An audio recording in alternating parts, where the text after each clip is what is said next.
ऐन दिवाळीतच सांगली शहरामध्ये पाण्याचा ठणठणाट निर्माण झालाय।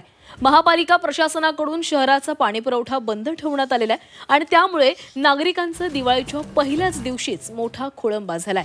पाणीपुरवठा होत नसल्याने संतप्त झालेल्या काँग्रेस आणि भाजपच्या नगरसेवकांनी नागरिकांसह थेट महापालिकेच्या पाणीपुरवठा केंद्र कार्यालयावर धडक देत पाणीपुरवठा अधिकाऱ्यांना घेराव घातला।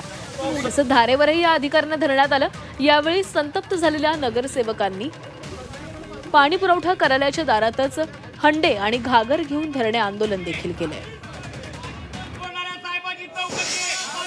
हिंदू धर्मामध्ये सगळ्यात मोठा मानणारा सण म्हणजे दिवाळी आहे आणि ह्या दिवाळीच्या पहिल्या पाण्या दिवशी जे अभ्यंग स्नान केलं जातंय ह्या दिवशी ह्या वॉटर हाऊसनं असा मोठा पराक्रम केला आहे की अखंड सांगलीमध्ये पाण्याचा थेंब सुद्धा नाही आहे। त्यासाठी सर्व नगरसेवक मिळून ह्या वॉटर हाऊसमध्ये अभियंत्यांना भेटायला आणि आयुक्तांना भेटायला मोकळ्या पाण्याच्या बारड्या घेऊन ह्या वॉटर हाऊसमध्ये आलेत, जेणेकरून थोडं पाणी आपापल्या वॉर्डामध्ये घेऊन जाऊ शकतील।